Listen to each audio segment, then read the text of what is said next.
ઓમ નમો નારાયણ. હું અરુણાબેન પી ગોસ્વામી સુરતથી તમારું સ્વાગત કરું છું ઓરુસ કિચનમાં. તો આજે આપણે બનાવશું પાલક અને ફુદીનાવાળી સેવ. તો એના સારું આપણે તો આ પાલક લીધી છે, તો 250 ગ્રામ પાલક લીધી હતી. એમાંથી આપણે આ રીતે પાંદડા વીણીને લીધા છે એમ. અને ફુદીનાના પાન, તો આટલા આપણે ફુદીનાના પાન લીધા છે, અડધો કપ જેટલા એમ અંદાજે તમે લઈ શકો એમ. ને 2 આપણે લીલા મરચાં લીધા છે થોડીક તીખાશ માટે. અને મસાલામાં આપણે અડધી ચમચી શેકેલા જીરાનો પાવડર, અડધી ચમચી આપણે લીધો છે ચાટ મસાલો, ને અડધી ચમચી હંચર બ્લેક જે સોલ્ટ આવે એ, અને અડધી ચમચી આપણે તીખાની ભૂકી મરી પાવડર, બ્લેક પેપર પાવડર, અને થોડીક આપણે હળદર લીધી છે. તો આમાં આપણે ચાટ મસાલો અને હંચર બે ખારું હોય છે એટલે મીઠું નાખવાની જરૂર નહીં પડે એમ. અને આ બધું ઝીણું ઝીણું લેવાનું તમારે, એકદમ પીસેલું નહીં. તો આપણે શું છે કે હંચામાં આડું આવે તો તકલીફ પડે સેવ પાડવામાં એમ. અને ચણાનો લોટ, તો 2 જ કપ આપણે ચણાનો લોટ લીધો. તેલ જોઈએ આપણે, અને પાણી જરૂર પડે તો જ એમ. તો આને આપણે પહેલાં પ્યુરી બનાવવાની છે, તો એને આપણે થોડીક બાફવાની છે, બ્લાન્ચ કરવાની છે. તો આ ગરમ પાણી આપણે મૂકી દીધું હતું, એમાં આપણે આ બધી પાલક લઈ લેવું.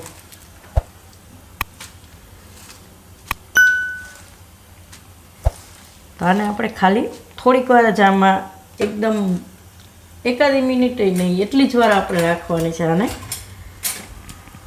એકદમ ગરમ પાણી હોય એટલે આને થોડીક વાર આ રીતે કરી લેવાની, એટલે આની આપણે એકદમ સરસ પ્યુરી બને. અને આનો કલર એમનેમ ગ્રીન જળવાઈ દે એમ આ રીતે એને. તો પાલક આપણે આ રીતની થઈ જાય એટલે એને આપણે કાઢીને સીધી નાખીશું ઠંડા પાણીમાં.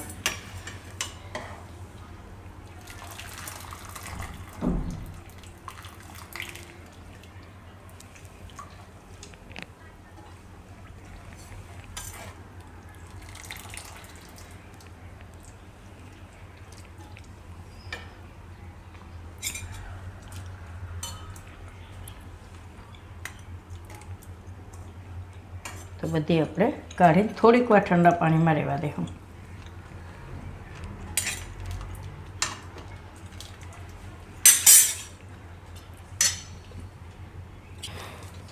તો પાલક આપણે હવે આ રીતે એક મિક્સર જારમાં લઈ લેવું.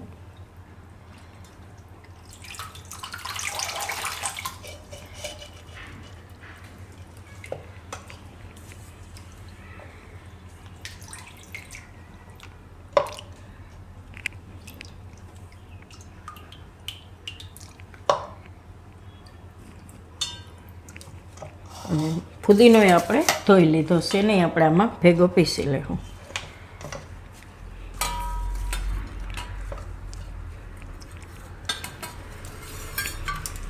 અને મરચાં, તો મરચાંને આપણે આમાં ભેગા પીસી લેવું. તો આ રીતે થોડાક ઝીણા કાપી લેવું.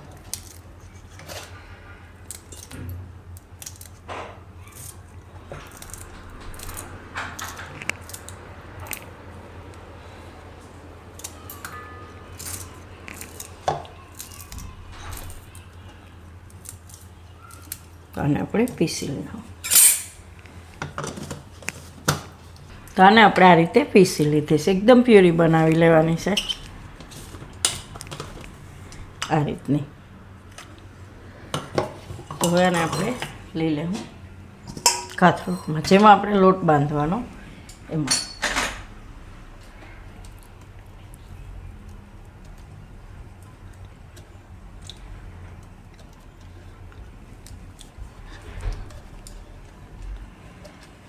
તો બધી આમાં આપણે લઈ લેવું.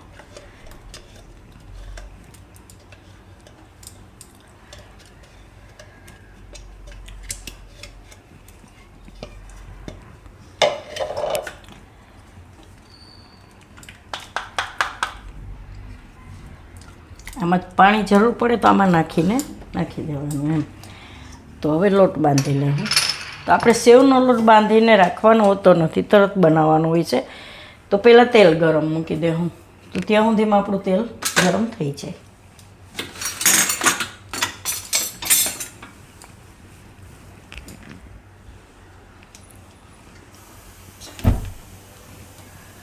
તો હવે આમાં આપણે બીજા મસાલા નાખી દેવું. તો શેકેલા જીરાનો પાવડર, અને ચાટ મસાલો, આહંચર ને મરી પાવડર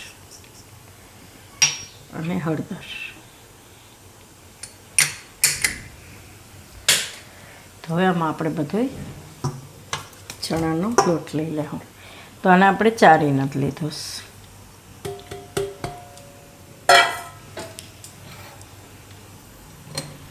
એ પહેલાં આપણે હંચાને થોડુંક તેલ લગાવી લેવું.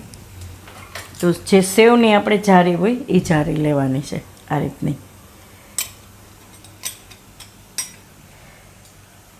તો તેલ લગાવી લેવું આપણે બધી બાજુ.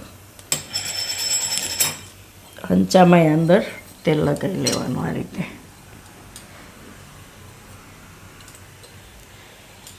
એક જ વાર લગાવવું પડે આપણે, પછી જરૂર નહીં પડે.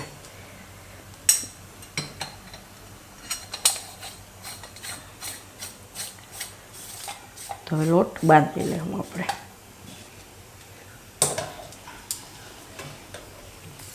પાણી જરૂર પડે તો જ નાખવાનું, કેમ કે આ ચણાના લોટમાં પાણી વધારે ચણાનો લોટ પીએ નહીં, એટલે એમાં એટલું બધું પાણી જરૂર નહીં પડે.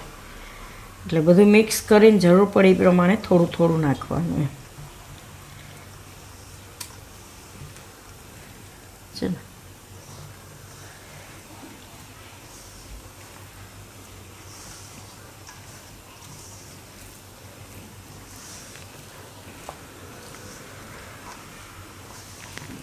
તો આમાં જ આપણે લોટ એકદમ સરસ થઈ જાય.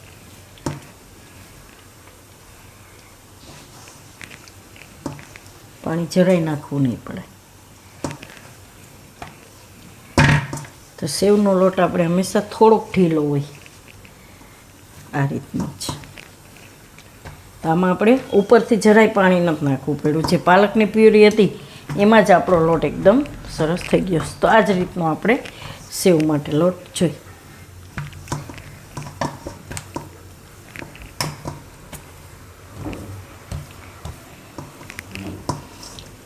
એકદમ મસ્ત સુગંધ આવે છે પુદીનાની. તો તેલ આવે ત્યાં સુધી થોડીક વાર રહેવા દે. પછી એને થોડુંક તેલ લગાવી લેવું આમાં. તો લોટને આપણે થોડો તેલવાળો કરી લેવું જરાક તો આ રીતે.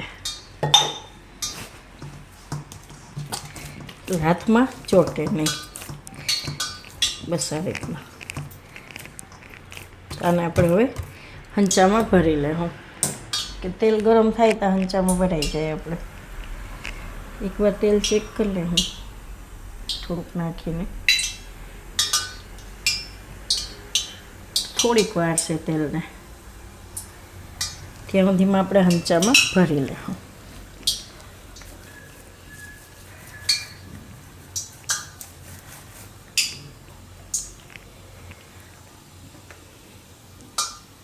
થોડુંક તેલવાળો હાથ કરવો એટલે ચોટે નહીં. ચણાનો લોટ ચોટે બહુ હાથમાં.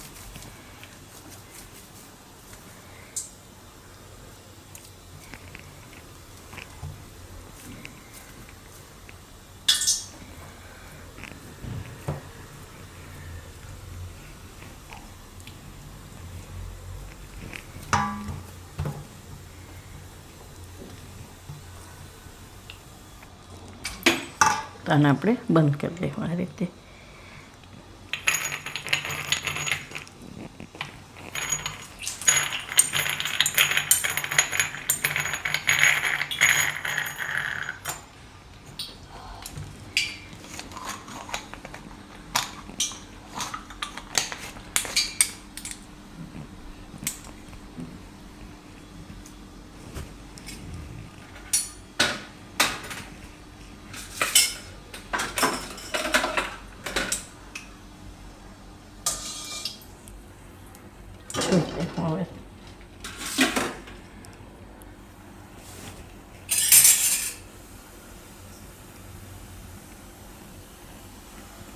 હવે તેલ ગરમ થઈ ગયું છે.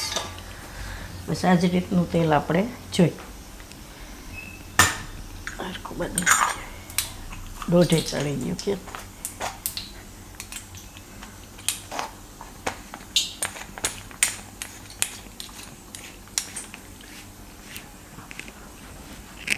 ભીનું છે, થોડુંક લોહી નાખશું આપણે.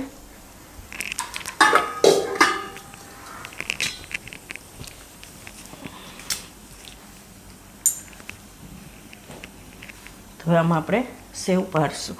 તેલ ગરમ થઈ જાય એટલે થોડોક ધીમો કરી દેવાનો ગેસને.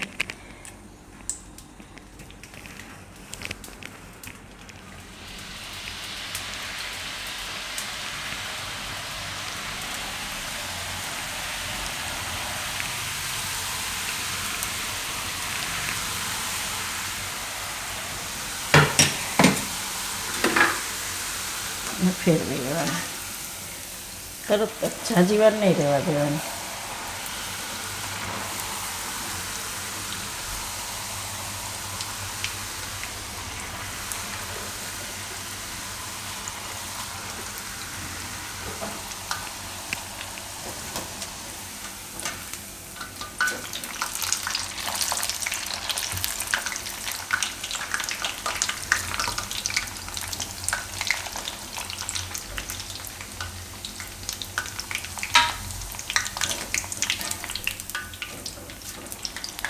આ રીતે એને પકાવી લેવાની થોડીક વાર. સેવને બહુ ઝાઝી વાર લાગતી નથી પાકતા, ઝીણી હોય ને એટલે. થોડીક વાર એને આ રીતે નીતારી લેવાની.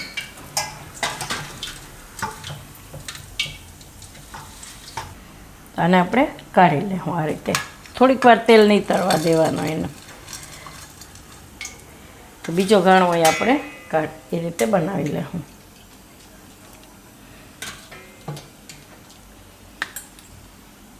તેલ પાછું થોડુંક ફૂલ કરી દેવાનું, ઉતરી ગયું હોય તો.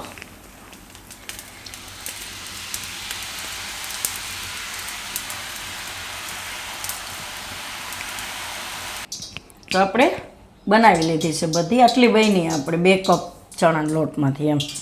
એકદમ સરસ, ખાવામાં એકદમ ટેસ્ટી લાગશે. અને 2 આપણે મરચાં નાખ્યા છે તીખા, તો થોડીક તીખાશ આવશે. મરીને બધું નાખ્યું, હંચળ ને આપણે એકદમ મસ્ત ટેસ્ટ આવે છે, પાણીપુરી જેવો.